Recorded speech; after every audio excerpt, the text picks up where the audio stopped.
जैसा नाम वैसा काम। जंक यानी कि कूड़ा, फूड यानी कि भोजन, यानी कि कूड़ा भोजन। फिर चाहे वो कितनी ही बढ़िया, कितनी ही आकर्षक पैकेजिंग में उपलब्ध क्यों ना हो जाए, लेकिन वो रहेगा तो कूड़ा ही।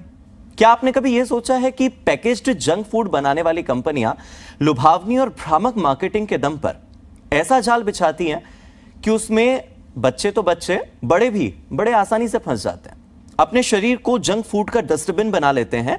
और पोषण पर काम करने वाले एक थिंक टैंक जिसका नाम है nutrition advocacy for public interest यानी कि NAPI, उन्होंने जंक फूड बनाने वाली कंपनियों के इस सफेद झूठ का खुलासा किया। यानी कि मार्केट में उपलब्ध लगभग सभी junk food products health test में फेल हो गए हैं, लेकिन बावजूद इसके प्रोडक्ट्स की डिमांड भी बढ़ रही है और सप्लाई दोनों तेजी से बढ़ रही है। आपने सोचा है कि इसकी वजह क्या हो सकती है? इस सवाल का DNA टेस्ट करने वाली हमारी यह रिपोर्ट जंक फूड के शौकीनों को जरूर देखनी चाहिए। देखिए।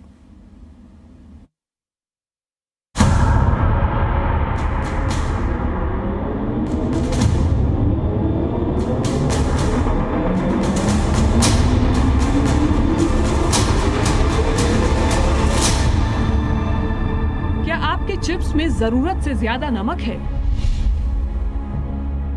क्या आपकी कोल्ड ड्रिंक में नुकसानदायक शुगर है? क्या आपके नमकीन बिस्किट में फैट है? किसी भी कंपनी से पूछिए तो जवाब मिलेगा नहीं। ये कंपनियां अपने प्रोडक्ट्स का सच छिपाने के लिए तरह तरह के भ्रम और झूठ का सहारा लेती हैं। स्वास्थ्यवर्धक दिखाने के लिए हानिकारक पदार्थों जैसे नमक, चीनी और सैचुरेटेड फैट को अलग अलग नाम देकर पैकेट पर छापती हैं। बच्चों को टारगेट करने के लिए भ्रामक विज्ञापनों में सेलिब्रिटीज के सपोर्ट, इमोशनल अपील और गैर प्रमाणित स्टडी रिपोर्ट्स का सहारा लिया जाता है। ये जंक फूड की एडवर्टाइजमेंट ऐसे हो रही है कि जैसे आप खाइए, इसी से ही बात बनेगी, इसी से हेल्दी होंगे आप। तो इसलिए ये नुकसान इसका ये है कि पिछले 10 सालों में इतना स्टडीज आए हैं, कम से कम 1400 पेपर पब्लिश हुए हैं जो कि ये बता रहे हैं कि heart disease, cancer, diabetes, obesity, ये सारी चीज़ें बढ़ रही हैं इसके खाने से। अगर आपके डाइट में 10% से ज़्यादा जंक फूड है, 10% का मतलब रफली 200 कैलोरीज, 200 कैलोरीज एक पीस ऑफ चॉकलेट से निकल आती हैं। तो अगर 10% डेली आप जंक फूड से ज़्यादा खाते हैं तो ये सारी बीमारियां बढ़ जाती हैं। फ्रंट ऑफ पैक लेबलिंग से और एडवर्टाइजमेंट की रोक से, ये दोनों अगर हो जाएं। और तीसरी पॉलिसी है, अगर आप टैक्स बढ़ा दें, जैसे आपने कोला ड्रिंक पे गवर्नमेंट ने ऑलरेडी टैक्स बढ़ाया है, मुझे लगता है कि इसके ऊपर भी अगर टैक्स बढ़ाया जाए, जो जंक फूड है उसकी डेफिनेशन बना ले सरकार, बहुत इजी है, डेफिनेशन बन जाए तो इजीली लोगों को कम्युनिकेट हो सकता है। फैट, शुगर और सोडियम यानी सॉल्ट का ये झोल मिलकर शरीर को जंक यानी कूड़े से भर देते हैं। साइंटिफिक रिसर्च ये साबित करती हैं जंक फूड खाने की आदत की वजह से एक इंसान रोजाना जरूरत से 500 कैलोरी ज्यादा कंज्यूम करता है। इसके 2 हफ्ते में ही जंक फूड खाने वाले व्यक्ति का वजन 900 ग्राम तक बढ़ जाता है। स्टडी ये भी साबित करती है कि पैकेज्ड जंक फूड के हर 10% ज्यादा कंजम्पशन से डायबिटीज होने का खतरा 15% बढ़ जाता है और दिल की बीमारियों और हार्ट अटैक से असमय मौत का खतरा भी बहुत ज्यादा बढ़ जाता है। लेकिन कंपनियां अपने प्रोडक्ट्स को स्वास्थ्यवर्धक दिखाने की कोशिश करती हैं और लोग भी झांसे में आकर अपनी सेहत से खिलवाड़ करते हैं।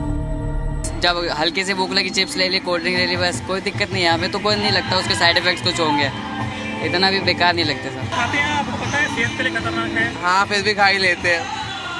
ऐसा क्यों, मतलब क्या लगता है उसमें? बहुत अच्छा लगता है खाने में उसको, मतलब भूख के लिए या फिर स्वाद के लिए भी स्नैक्स भी ले लो उसको, या फिर कहीं भूख लगे तो खा लो, चलते हुए आसानी से जल्दी मिल जाते हैं आसानी से। तो मार्केट ऐसे सामान से ही भरा है और ऊपर से इनके विज्ञापनों की भरमार ने लोगों की बुद्धि भ्रष्ट की हुई है। भारत में नेशनल इंस्टीट्यूट ऑफ न्यूट्रिशन समय समय पर जानकारी देता है कि हर उम्र के हिसाब से सेहतमंद खाने की थाली में क्या होना चाहिए। एक आम वयस्क की थाली में दिन भर में सब्जियां 350 ग्राम, 150 ग्राम फल, दालें, बीन्स, अंडे, मीट की मात्रा 90 ग्राम, ड्राई फ्रूट्स 30 ग्राम, तेल और घी 27 ग्राम, सभी तरह का अनाज, आटा, चावल, मक्का, ज्वार आदि कुल मिलाकर 240 ग्राम होना चाहिए। इसमें पैकेज्ड फूड की कोई जगह नहीं है, लेकिन लोगों के रोज के खाने में पैक्ड फूड कहीं न कहीं शामिल हो चुका है। हम कई चीज़ इसमें देखते हैं अनहेल्दी कैसी बनती है फूड, जिसमें प्रोटीन की कमी है, जिसमें माइक्रो न्यूट्रिएंट जिसको बोलते हैं हम कि विटामिन्स एंड मिनरल्स और फाइबर इसकी कमी है, और ज़्यादातर चीनी है, ज़्यादातर कैलोरीज एम्प्टी दे रही है, और ज़्यादातर सॉल्ट है। तो इसको हम ज़्यादा से ज़्यादा घर में बनाएं या बाहर से बनाएं, उसको हम अनहेल्दी ही मान सकते हैं। What makes packed food, I mean highly processed, ultra processed packed foods concerning is क्योंकि उसका मार्केटिंग ज़्यादा है, उसका एडवर्टाइजिंग ज़्यादा है, उसका रीच ज़्यादा है, और वो 2 रुपये में आपको पैक बना के दे सकते हैं, अनरियलिस्टिकली स्मॉल सर्व साइजेस बना के दे सकते हैं। इसके वजह से कॉशन एक्सेस किया जा रहा है, क्योंकि आपके पास कम पैसे हैं तो कम पैसे में आपको अल्ट्रा प्रोसेस्ड फूड मिल सकती है, लेकिन प्रॉबेबली हेल्दी फूड मिलने में थोड़ी दिक्कत है। असल में हमारे देश में जंक फूड के खतरों से लोगों को सावधान करने के लिए कोई कारगर पॉलिसी नहीं है, और जो नियम हैं वो भी इतने कमजोर हैं कि जंक फूड बनाने वाली कंपनियां उन्हें तोड़ मरोड़ कर अपने हित में कर लेती हैं, और खतरे में पड़ जाती है उन लोगों की जान जो बिना कुछ सोचे समझे इन कंपनियों के झांसे में आ जाते हैं और रोजाना अपनी सेहत से खुद ही खिलवाड़ करते हैं। मान लीजिए कि चिप्स के पैकेट में नमक की मात्रा जरूरत से ज्यादा है, तो ये उसके ऊपर बड़े बड़े फॉन्ट में चेतावनी के तौर पर लिखा जाना चाहिए।